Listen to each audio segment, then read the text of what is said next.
I've been incredibly privileged to see the reaction from so many individuals when I told them about us losing Gordon. I can't possibly, obviously, read them all out, but I wanted to just pick out a few phrases that crop up over and over again. This is a personal reflection, but I've borrowed lots of material from other people, and thank you to them. So I've divided what I read into a series of themes, and the first thing I want to talk about is affection. And William Moreno used a phrase, a fatherly figure. Maike and I said, I couldn't be doing what I'm doing now without all the support and love from you all in those days. Lars Abler, who wanted to get here but apparently failed to catch the plane, was a wonderful person, and I have many fond memories of him. Anna Milton said, the privilege of learning so much from such a kind and brilliant mentor. Lena Hagen said, I'll always be grateful for everything he taught me and for his kind and thoughtful nature. And Inga Legway said, missing the good vibes Gordon always sent me in harsh times. He had a never depleting amount of them, and I could ask for them whenever I needed. I'll only quote two people on the range and depth of his knowledge, which we've already heard about. Sumedh Thakar said, I was always in awe of the depth and breadth of his knowledge of all things. And Hugh Jones, who I'm glad to say is here with us today, said, a genuine polymath. Another key thing is transformation. And I thought, well, what more could you want from a great teacher than that they transform the lives of their students? There are transformations of people's job prospects and their entire careers. Lena Hagen said, that year made a huge difference for me when I started working. Those of us who came from Middlesex really stood out. Henry Kleinsmeder, who's here today, said, it made my career. Lee Woodards, he and you were utterly foundational to the professional life I've managed to lead. And Jessie Bulpert, the MA at Middlesex changed my life. It's not just to do with work, it is to do with life too. Phil Smythe said, so much has changed in terms of specific technologies, but the life lessons I learned absolutely endure. And Daniele Moreno said, I still return to his words as a guide on many occasions, both in contexts related to craft and just plain life.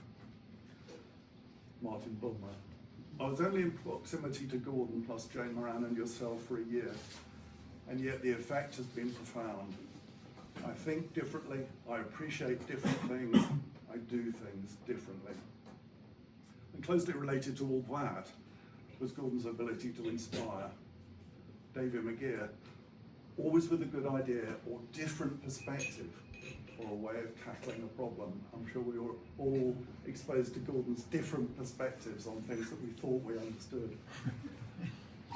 Gordon was an inspiration, so open-minded, so clever, anything was possible. He changed my outlook and confidence beyond measure. Sarah Driver, who's here today. Thor Magnuson, what a character, tutor, thinker. And Freya Archer, he was such an amazing and inspiring person. Because it's impossible to talk about Gordon without talking about fun. Stina Sjöstedt said, my time at Middlesex was one of my most fun years. And Ada Lee said, I told Gordon I didn't know what to do. This was about a particular technical problem. Anxiously. Gordon said, calm down and let Uncle Gordon take a look. And I quickly turned to laughter. Before I talk briefly about my own 23 years working with Gordon, there are a few final quotations from others that I wanted to share. He had a talent for getting to the very heart of things. Nita Carter. Catherine Hoffman. The world has lost such a remarkable soul, mentor, friend, and force of light. Vera Shem. A vibrant and passionate soul has vanished. Dima Avgatale.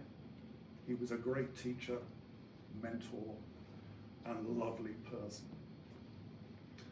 Trying to make sense of my own reactions, I think Gordon, in some ways, was a man of contradictions. He was an intellectual who sometimes seemed to hate traditional academic forms of knowledge.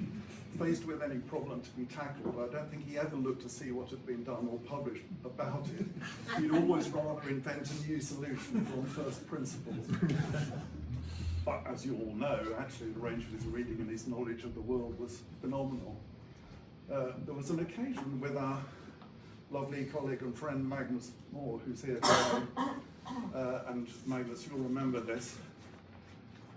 For some reason, at one point, Gordon said to Magnus and to me, sometimes I think I'm not an intellectual. Neither of us said anything.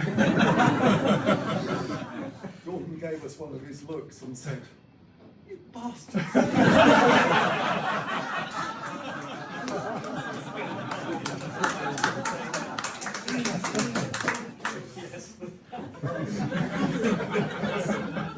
Another contrast. Gordon loved to project an image of laziness. He liked to retell how he'd never worked on his assignments at Cambridge until the night before they were due to be handed in, and then finish them over a bottle of whiskey.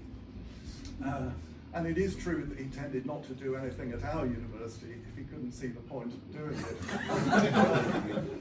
But actually, of course, Gordon worked incredibly hard and would not give up on any problem until he was on top of it.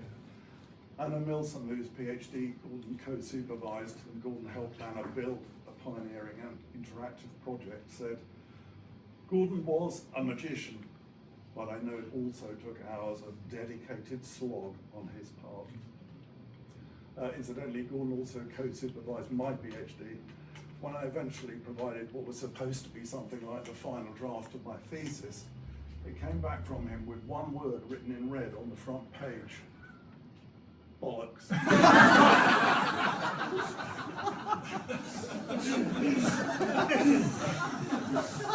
I, of course, panicked and thought that was his verdict on the whole thesis, but thankfully it was just the first page. Gordon was absolutely wonderful, a rock when my mum died. He was so supportive. He was a friend and helper to our son, Edward, who would have loved to be here today, but is busy abroad at the moment. Gordon knew him from when he was a baby, advised him on music, helped him buy a clarinet, and always had a warm and friendly word for him. And as for so many of you, for me, Gordon made me think about things in different ways and introduced me to so many ideas that I would never otherwise have thought of. One final contrast. As you all know, Gordon was a very funny man, easily amused by even trivial things, and always ready with a witty response in every situation. But my wife Vanessa and I came to realise as we got to know him better, when we first knew him, he was actually quite profoundly unhappy in my view. But that all changed when he met Lena. As most of you know, he stopped both smoking and drinking out of his love for Lena and Ella. So Lena and Ella, who actually gave Gordon extra years of life. Thank you.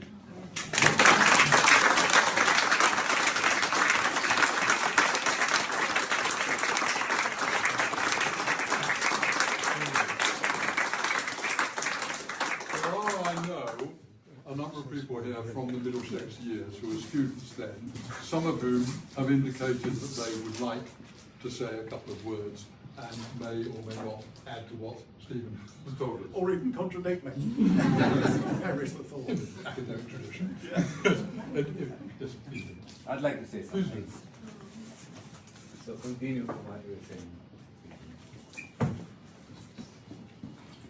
Gordon was a very generous man, as you've heard, and so many of us were touched by him. And for my case, he was the one that put me together with Lars Eberle and Ines. And he said, "Oh, there is this project, there is this competition that Apple is doing for a student community, and you should do it together, because Lars had these wacky ideas, and I was a really good programmer, and Ines was a great programmer, so he put us together. He had the insight that we would work together well, and of course he was right. And that sort of launched our careers, really. And there was a specific part of that project that Gordon contributed, because I was really proud. I didn't want him to touch anything, although everything I was doing was informed by him. But there was a specific part that he did that was just mind-blowing.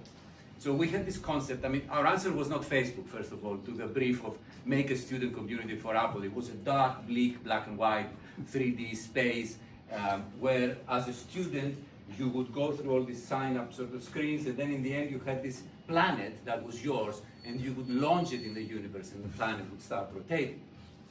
So Gordon is like, well, like, how are you going to do that? It's like, we have no idea.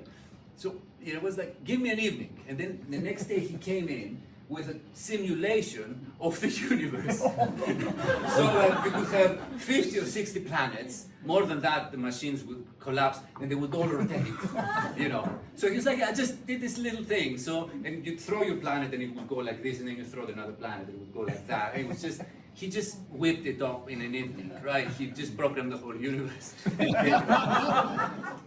So he was so generous and so, so ingenious in his contribution. And a lot of students, I think, here have been touched by that. So, yeah. Wow. We're great.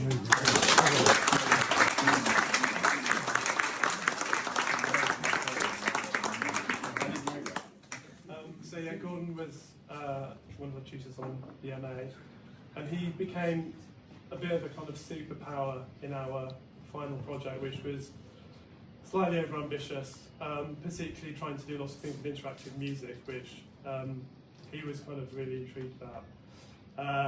And I think the thing that stood out for me was that he loved helping us as much as we loved getting help from him. He got like genuinely, physically excited about the things that he was helping us with. And I remember, similar to Lars, I remember many Vasilios, like coming up against several kind of intractable technical problems, how to slow the music down, speed it up or whatever, and speaking to Gordon, going home, coming in the next morning, he would have like worked his magic, stayed up half the night and produced some kind of solution or some suggestions that made it all work. And the other thing I loved about him was his sense of adventure, because I think he certainly pushed me to do stuff that I wouldn't have attempted. Because he said, why not just give it a go, why not do it?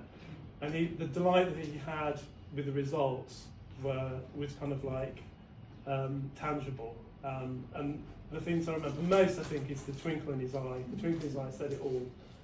His excitement and his kind of joy for what he was doing. So thank you, Gordon.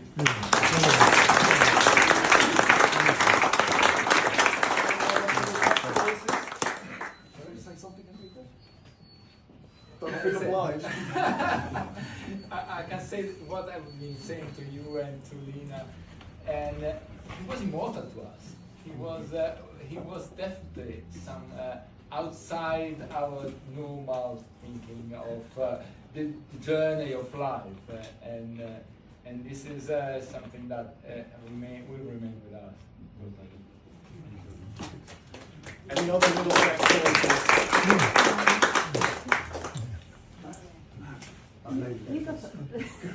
So polite. I've actually written it down because I don't have my colleagues' confidence.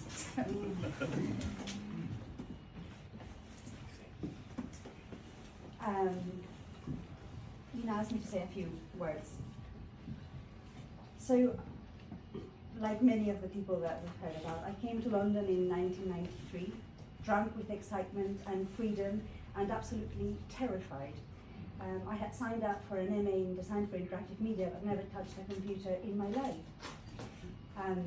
It is testament to Gordon and Stephen's kindness or naivety that I was offered a place in the course after a 13-minute interview, especially considering my English was not good enough to understand all they were saying, let alone the full force of their combined wit.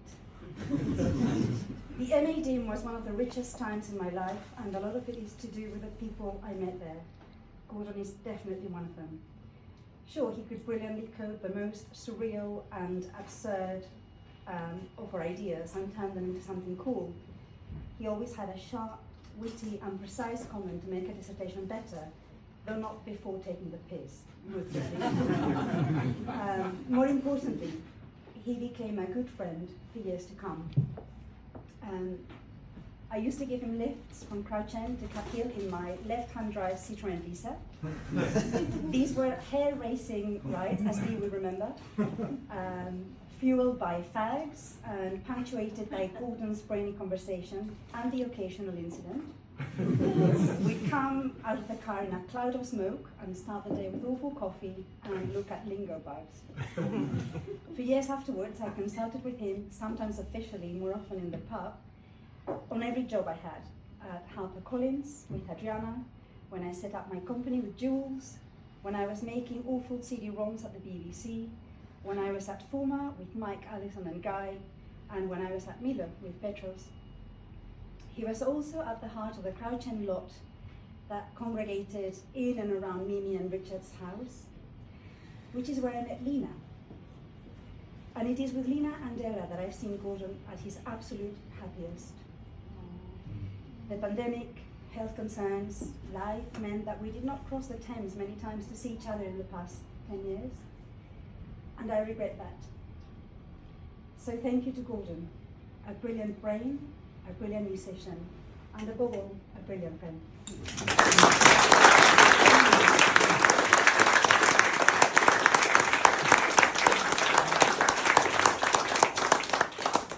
One more. Okay, hello everybody. First time I met Gordon, and actually Stephen for that matter, was my interview for the MA course in 1994, and I desperately wanted to get on the course. So just a little bit of context. My first degree was in American Studies, which is actually, the name implies it's a Mickey Mouse degree, which it kind of was. And I had this big idea about working in advertising, and it wasn't working out. I travelled around the world for a couple of years, come back. I got this weird job doing travel videos. And one day the boss said, "Oh, come in, I've got this new thing. It's a CDI player from Philips, and we're putting all our content on it." I thought, oh, that's quite interesting. You click a button and you can go to South America, you can go to the Atacama Desert, or you can go, I thought, oh, actually, media's becoming non-linear, it's becoming interactive. I need to find out more about this interesting thing that's just arrived. I found this magical book. I don't know if Mimi's here, but Mimi's husband, Richard, wrote Understanding Hypermedia. And oh my God, it was graphics, it was animation, it was just I thought, oh, I've got to study this. But where'd you go? So it's the Royal College of Art and Middlesex University. So I went up to the Royal College of Art, and very impressive, quite intimidating actually. You go in and speak to a professor, and I said, well, what do you look for? And he says, well, have you got a fine art degree? And no, I've got an advertising portfolio. Can you code? I said, well, I'm trying to learn how to code. Have you got any human factors design experience? And I'm like, what's that? So walking up from Southgate Tube for the interview, I was quite nervous. And Gordon Steve couldn't have been any, you know them all, just charming, kind. They weren't giving me an easy interview, they were asking probing questions, of course. And Stephen says, I think it was Stephen said, oh yeah, you've got a place. And I'm like, oh God, I've got a place on the course. And Gordon says, I just want to pop out, have a cigarette, have a chat. I walk out, and you know when you're really happy, and you get quite emotional, and Gordon was telling me about the course, and I was just blabbering away saying, what machine should I buy? Should I get a Quadro, a Pan Mac? Blah, blah, blah. And I started rambling on, I'm so happy. I tried to get in the Royal College of Art, and Gordon looked at me and says, we'd take anybody.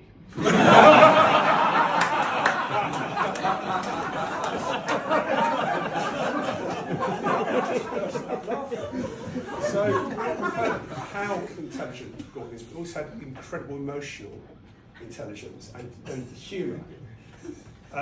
Now, I don't know if we'll say anybody was the official policy of Middlesex University. It certainly was not. I thought not. But it was as a people reference, it's a very eclectic, wonderful bunch of folks. Not just in our year, but many people went to actually work with things I was doing later, who come through the course. So I knew that it was always a very interesting bunch. But I think the one thing, I mean, Mike alluded to that everyone had in common was they loved Gordon time. So the way I remember working is we'd go in quite early and leave quite late. Gordon kind of rock up mid-morning with his leather jacket, like a rock star. And he didn't have favourites. Everyone got the equal time with Gordon, so he wouldn't discriminate. He would always make sure everyone had time with him. And I used to annoy him a little bit, not intentionally, of course. So he'd sit down with me, and he'd say, "What are you doing?" And I'd tell him what I was doing. And Gordon would then start to give his opinion, and I'd interrupt him. I'd go, "But Gordon this, but Gordon that." And he used to irritate him like hell. So he did this thing where he kind of rolled his eyes, and then when he wanted me to talk, he'd say, "But Matthew," which meant I could then talk. And I've had that lodged in my brain for 30 years, and it's quite useful because it means I listen more to what people have to say, take it in, and then respond. That, it's just one of the things, little techniques that he had. But obviously we're all here because he had a huge impact.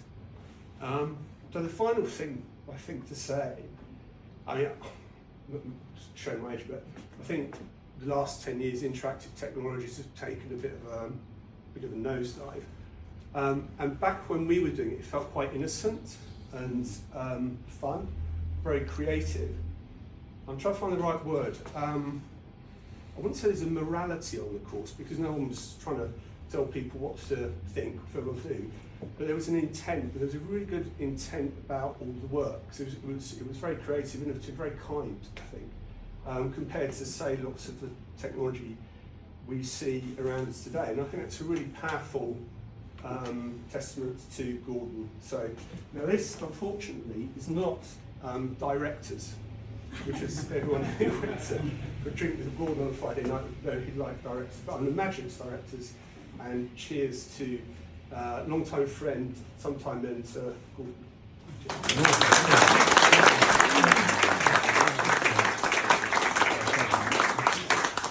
Anyone else from Middlesex like to speak at the moment? I'm sure there'll be an opportunity to say something a bit later if you need to sum up your courage. I'll say something if you like, Stephen.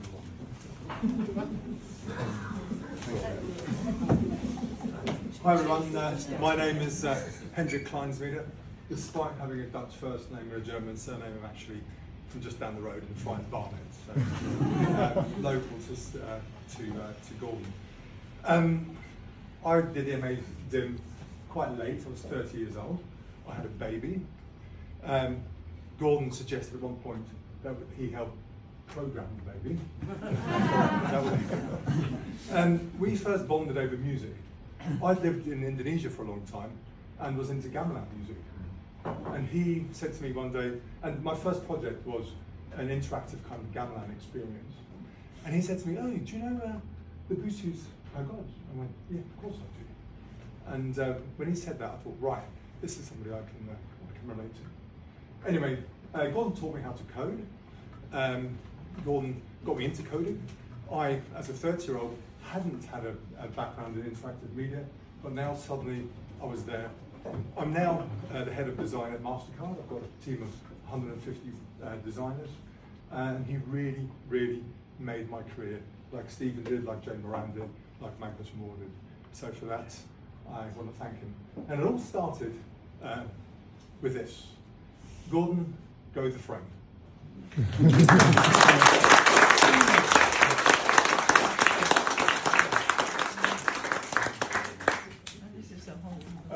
Time for music. It is. Going to hand over now from Ben to the clarinets, who I think have some memories.